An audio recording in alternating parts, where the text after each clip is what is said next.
Good morning, Coleraine All Stars. It's Mr. Kraft back with another read aloud for you. Hope you guys had a good weekend.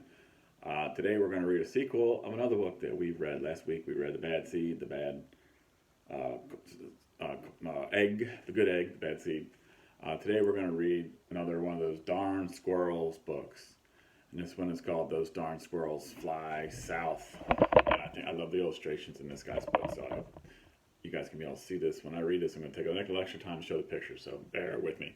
This is called Those Darn Squirrels by Adam Rubin, and like I said, the illustrations are by Daniel Solomari, and they're excellent.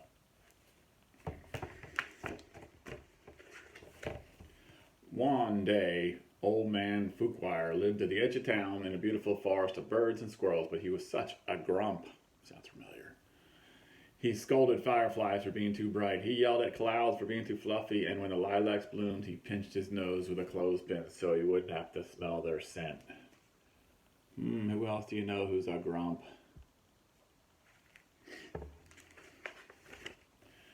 Even for a grump like Fuquire, it had been a glorious summer. He spent most of his time painting the colorful birds that visited his backyard. Sometimes by accident, he painted a squirrel. Other times, the squirrels painted themselves. Then Fuquire would shake his old man fist and shout, "Those darn squirrels!"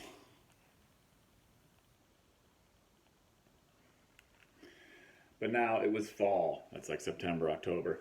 The weather had turned crisp and the leaves had changed color, and soon the birds would fly south for the winter. Fuquire would have to endure a long, cold winter months alone.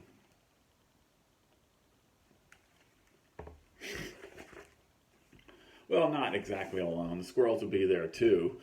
Normally the squirrels spent winters playing ping pong, building ships in bottles, and knitting. But this year they had other plans. They were curious about where the birds went for winter vacations, so they decided to follow them. Now, not many people know this, but squirrels have a comprehensive understanding of aerodynamic engineering. They built gyrocopters from pine cones. They built gliders from leaves. They even built a zeppelin from an old shopping bag. So zeppelin's like a blimp. So those darn squirrels hard at work.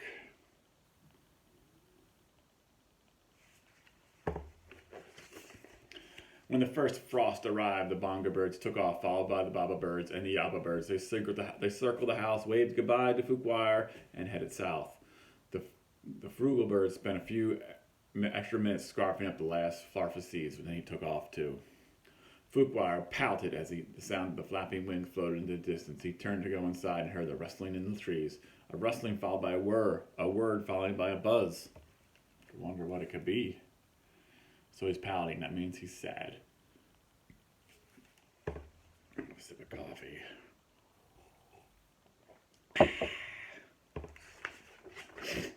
It was the squirrels launching their flying machines one by one. Some by aircraft flew straighter than others, but eventually they all flew up and flew away from the harvest-covered treetops into the cool blue autumn air. The old man could hardly believe his eyes. "Great googly moogly," he said. "That's a whole flock of flying squirrels."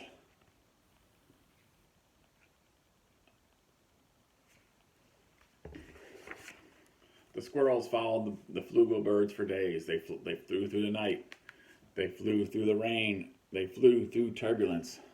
I wonder what turbulence means. Maybe I'll look at the picture and see these guys are kind of bouncing around with air. So turbulence is choppy air. Like if you're in a plane, it jumps up and down, and gets bumpy. That's called turbulence. So sometimes you got to look at the pictures to figure out what some of these words mean. Finally, just when the squirrels thought they couldn't fly any longer, the flugel birds swooped down and landed gracefully on a beach. The squirrels landed with a crunch.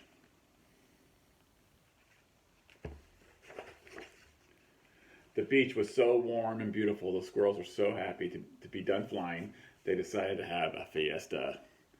They went swimming, they ate mangoes with salt and lime, they played on the marimba and danced the merengue. The party lasted all night long.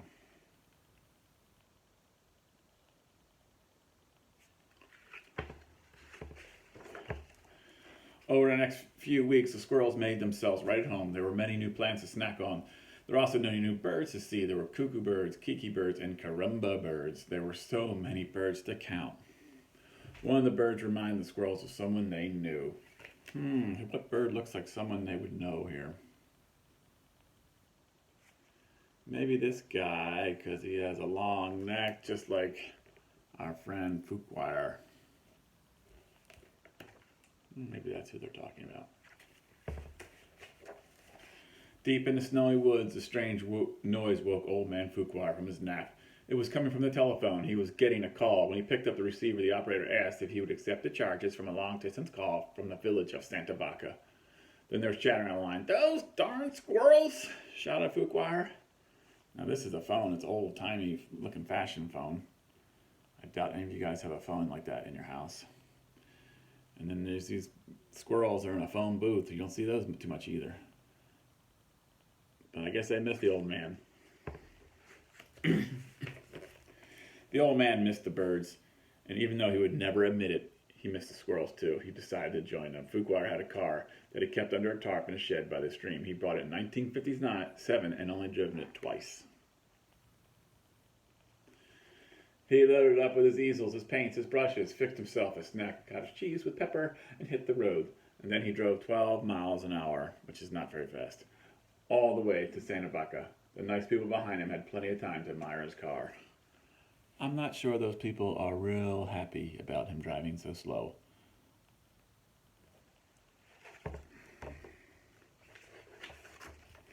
Finally, Fuquire arrived in the little village. He spotted the frugal bird flying overhead and followed him to the beach.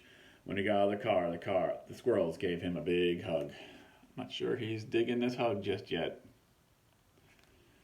Maybe it was the nice weather, maybe it was a beautiful scenery, or maybe it was the squirrels dancing in his pants, but for the first time in a long time, the old man laughed. Oh, maybe he did actually miss the squirrels.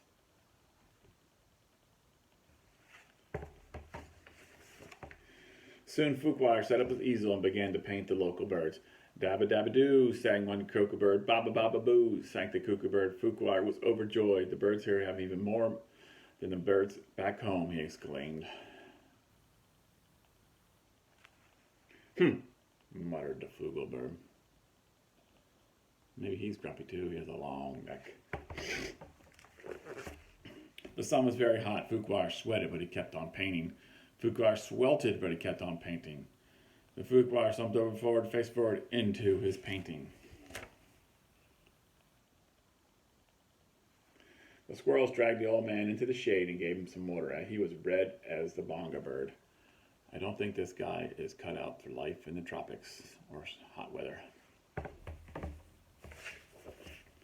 He decided it was time to go home. The squirrels decided to go with him. They had a wonderful time on vacation, but after all, it was almost time for their annual snow fort building competition.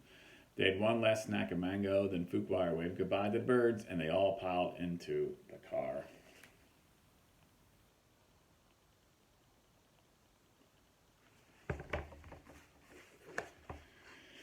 The trip back home was much quicker for all of them. The squirrels drove most of the way. Those darn squirrels! And they're driving much faster than he did on the way down. But they're all together. Okay, that was Those Darn Squirrels Fly South. I will be back the next day or so with another book. Hope you guys enjoyed it, and I will see you all soon.